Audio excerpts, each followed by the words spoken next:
Infinitive मिट्सू।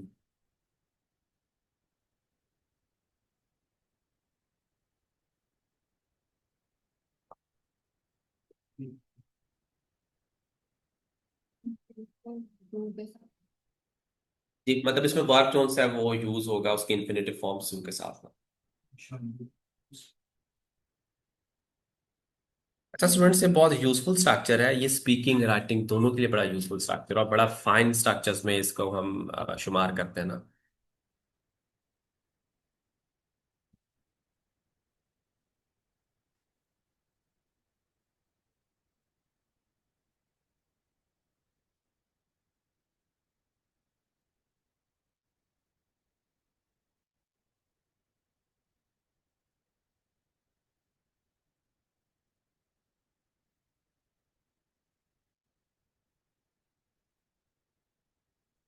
ठीक है students, आपके पास एक सेंटेंस है, ich verspreche dir, I promise you. अब किस चीज का मैं प्रॉमिस कर रहा हूँ, पूरा जुमला आ गया है ना कि das ich immer meine Hausaufgaben mache।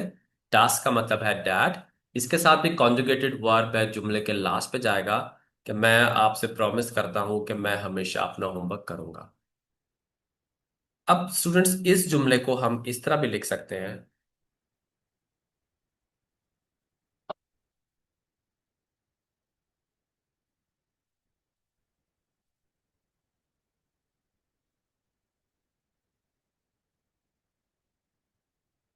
जैसे हम das को हटा दें और इश को भी, सब्जेक्ट को भी हटा दें, जो दूसरी जो सबऑर्डिनेट क्लॉज है ना उसमें से ich verspreche dir immer meine Hausaufgaben machen, verb से पहले सु ऐड कर देंगे और माहन की जो मेन फॉर्म है ना विदाउट कॉन्जुगेशन। मीनिंग इसका भी वही है, I promise you to always do my homework. लेकिन ये फाइन स्ट्रक्चर है ये वाला, इसमें हमने डस यूज नहीं किया और जो सब ऑर्डिनेट क्लॉज है इसमें सब्जेक्ट भी यूज नहीं किया, और वर्ब लास्ट पे ही जाएगा लेकिन वर्ब से पहले हम सू ऐड कर देंगे।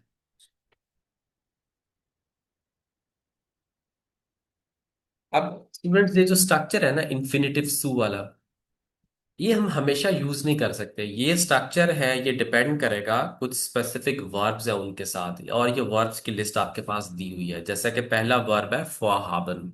फॉरहाबन का मतलब होता है टू हैव प्लान।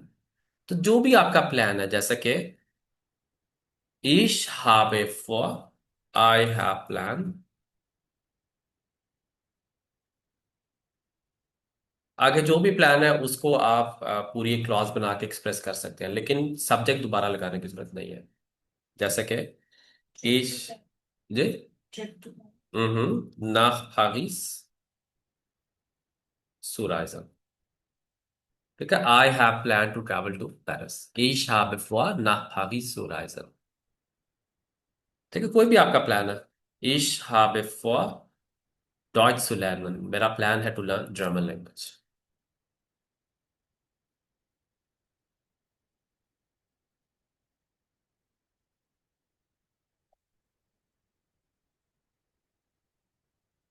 और कोई प्लान हो students?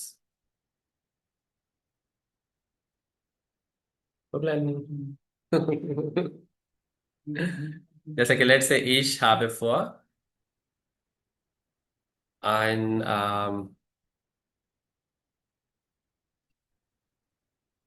neues Handy zu kaufen। I have planned to buy a new mobile। हाँ बिल्कुल आप बिल्कुल आप लगा सकते हैं ich habe vor iPhone 17 zu kaufen।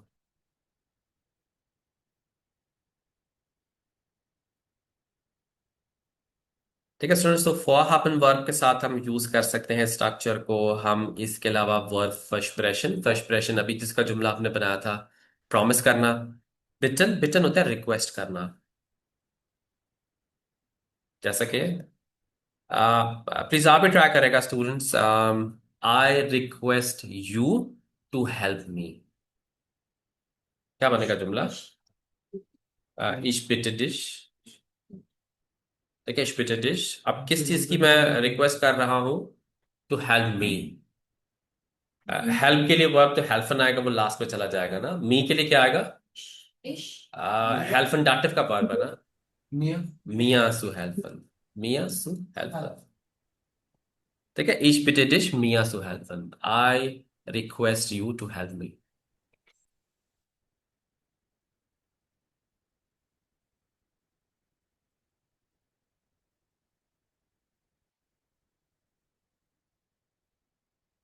Ich bitte dich, mit mir einkaufen zu gehen. ठीक है, मेरे साथ शॉपिंग पे चलो ना। I request you to go with me for shopping.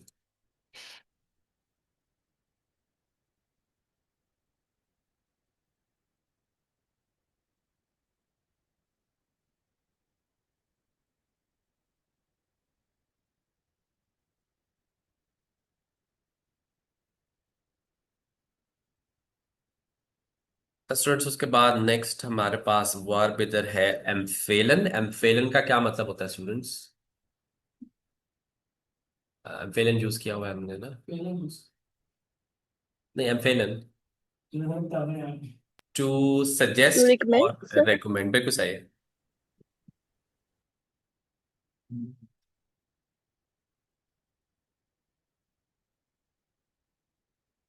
Ich empfehle dir, dir ही आएगा इसमें, मतलब ये ऐसा वर्ब है जिसके साथ दोनों ऑब्जेक्ट्स आ सकते हैं, आकुजाटिव और दाटिव।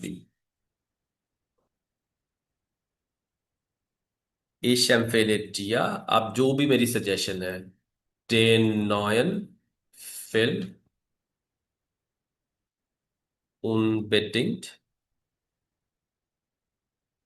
zu sehen, या सू अनसुशाउन। अनशाउन होता है टू वॉच, ये भी यूज होता है। सेपरेबल होता है, और देखिएगा स्टूडेंट्स, अगर सेपरेबल वर्ब आ जाए तो फिर जो सू है वो प्रिफिक्स के बाद आएगा, अनसुशाउन।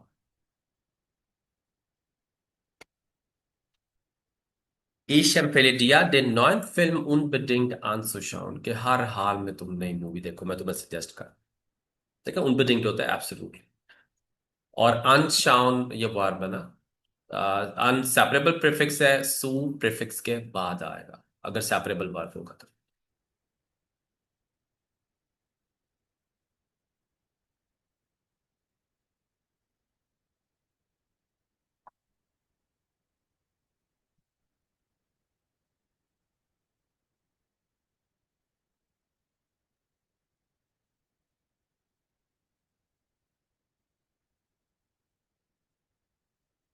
अच्छा स्टूडेंट्स, और कौन सा वर्ब है इधर हमारे पास? शाइनन। शाइनन का मतलब होता है टू अपीयर, नजर आना ना।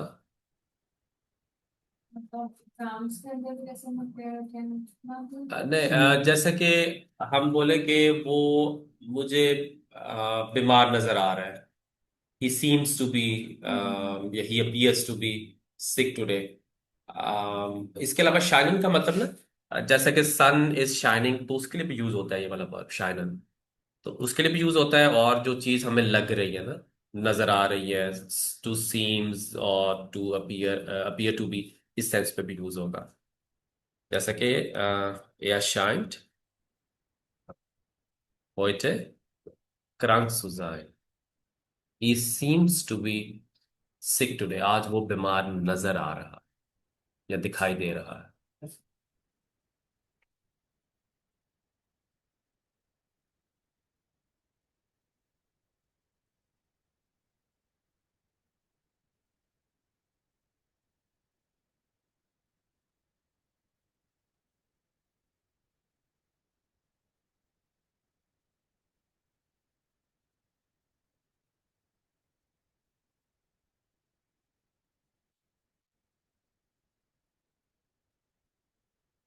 अच्छा, 10 स्टूडेंट्स, आपके पास वर्ब है aufhören। aufhören क्या था? अब बिल्कुल सही है, To very stop. Good. To stop, to finish, to end. kannst du bitte aufhören? क्या तुम स्टॉप कर सकते हो, रोक सकते हो क्या? um, zu rauchen? Kannst du bitte aufhören zu rauchen? To smoke?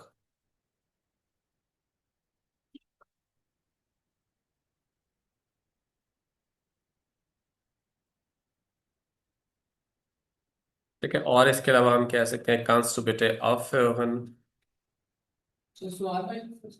Question हम क्वेश्चन के फॉर्म में बना रहे हैं, can you please stop to smoke, kannst du bitte aufhören so laut zu sprechen। बहुत ऊंचा बोलना क्या तुम छोड़ नहीं सकते?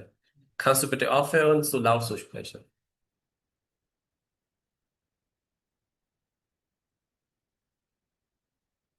सर इसमें सू दो दफा क्यों ऐड किया? अच्छा, ये सू जो सा है ना, टू के लिए यूज हो रहा है, ये वाला, ये तो स्ट्रक्चर का ही सू है ना, वर्ब से पहले हमने सू लगाना है। ये टू जो टी डबल ओ वाला टू है ना, ये वो वाला है, टू लाउड, सू लाउड, या जिया लाउड भी हो सकता है। ठीक है, जिया भी आ सकता है, जरूरी नहीं कि तो सू है ना, जिया भी आ सकता है।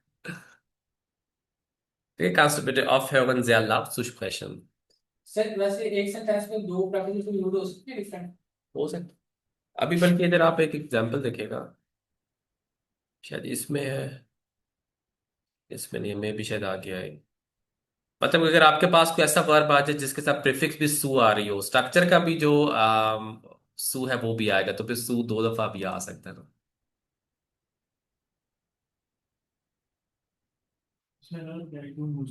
देखिए, वो बाद में आ जाएंगी चीजें अभी। अच्छा स्टूडेंट्स, नेक्स्ट जो वर्ब है, इधर लास्ट पे जो उसने लिखा है फैजूखन, फैजूखन का मतलब होता है टू ट्राई, बिल्कुल सही है। क्रिकेट को क्या कहते हैं? क्रिकेट। क्रिकेट को क्रिकेट ही बोलते हैं। कड़ी कड़ी। स्पेलिंग आई थिंक सी की जगह पे के शायद आता ये सारे के ही हैं। है। इश फरजूखे, मैं कोशिश कर रहा हूं, आगे जिस भी चीज की आप कोशिश कर रहे हैं, जैसा कि डॉइच सुलैन। ठीक है, इश फरजूखे डॉइच सुलैन। इश फरजूखे इमा हु, aufstehen होता है ना, टू गेट अप, तो ये हो जाएगा aufzustehen। ठीक है, I always try to get up early.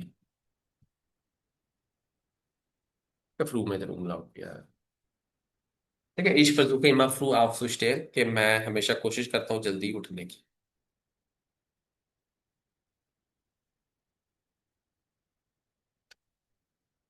Students please एक काम करेगा, इन एग्जांपल्स को आप खुद से पढ़ेगा, एक दफा नोट डाउन भी कर लें, और साथ ही साथ एक दफा वर्ब्स की लिस्ट भी देखेगा, अगर कोई क्वेश्चन हो तो पूछेगा। ठीक है, पेज 210 पे आपके पास वर्ब्स की लिस्ट है।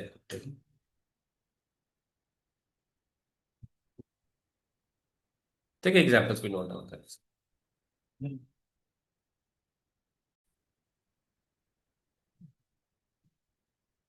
अच्छा स्टूडेंट्स, क्लियर है? प्लीज कोई क्वेश्चन? अच्छा स्टूडेंट्स, ये जो स्ट्रक्चर है इन्फिनेटिव में टू, एक तो हम इन वर्ब्स के साथ, ठीक है, कुछ स्पेसिफिक वर्ब्स और कुछ स्पेसिफिक कंस्ट्रक्शंस है जिनके साथ हम ये वाला स्ट्रक्चर यूज करेंगे। एक तो ये वर्ब्स की लिस्ट हो गई, देन सेकंड जिस कंस्ट्रक्शन के साथ हम यूज करेंगे वो हाबन वर्ब, और उसके साथ नाउन जब हम यूज करते हैं कंस्ट्रक्शन बनाने के लिए ना, जैसा कि ईश हाबे काइने लुस्ट, कि मेरा दिल नहीं चाह रहा है। एग्जाम्पल देखिए ना,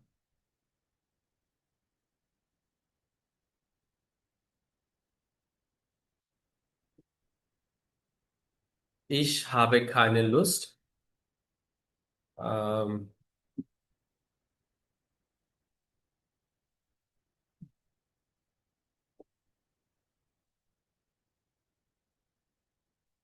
Ich habe keine Lust, heute zur Arbeit zu gehen। कि आज मेरा दिल नहीं चाह रहा to go to the work today, आज काम पे जाने का मेरा दिल नहीं चाह रहा। या फिर ich habe keine Zeit, मेरे पास टाइम नहीं है।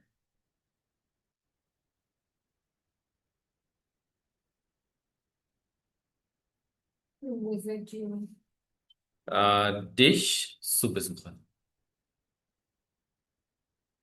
Ich habe keine Zeit, dich zu besuchen, तुम्हें विजिट करने का मेरे पास टाइम नहीं है। देखो, तो हाबन वर्ब और उसके साथ नाउन यूज करके हम जो कंस्ट्रक्शन बनाते हैं उसके लिए भी हम इन्फिनेटिव सू स्ट्रक्चर लगा सकते हैं, जैसे कि ich habe keine Zeit, ich habe die Absicht। Absicht होता है प्लान होना, आप जिस प्लान को बोलते हैं कि मेरा प्लान है, या ich habe den Wunsch, मेरी विश है।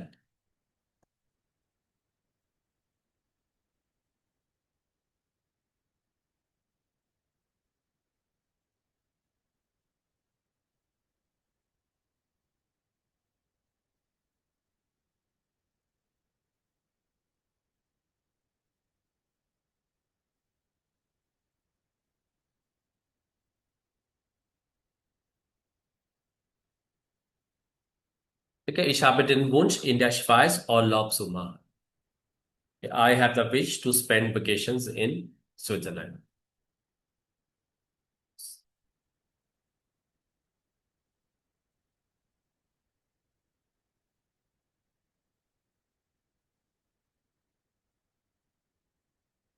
और स्टूडेंट्स, इसके अलावा ये जो स्ट्रक्चर है इन्फिनिटिव मिट्सू, ये उन कंस्ट्रक्शंस के लिए भी यूज होगा जो असिस्ट वाली होती है, जैसे कि असिस्ट लाइस्ट, लाइस्ट होता है इजी।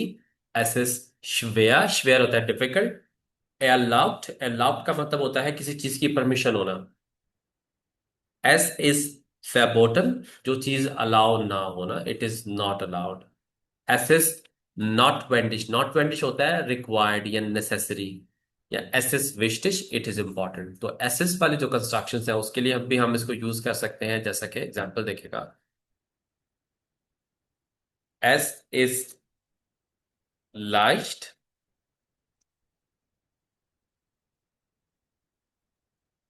Deutsch zu sprechen। ठीक है, it is easy to speak German.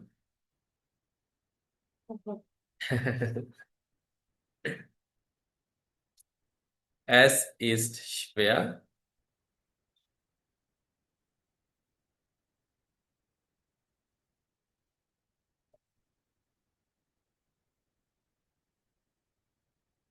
ठीक है, कोई भी चीज डिफिकल्ट है, लेट्स से अगर हम बोल देते हैं einen Termin beim Arzt zu bekommen। ठीक है, it is difficult to get an appointment at the doctor.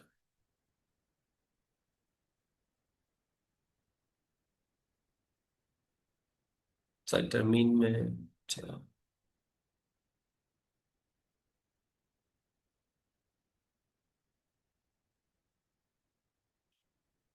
Es ist notwendig, it is required।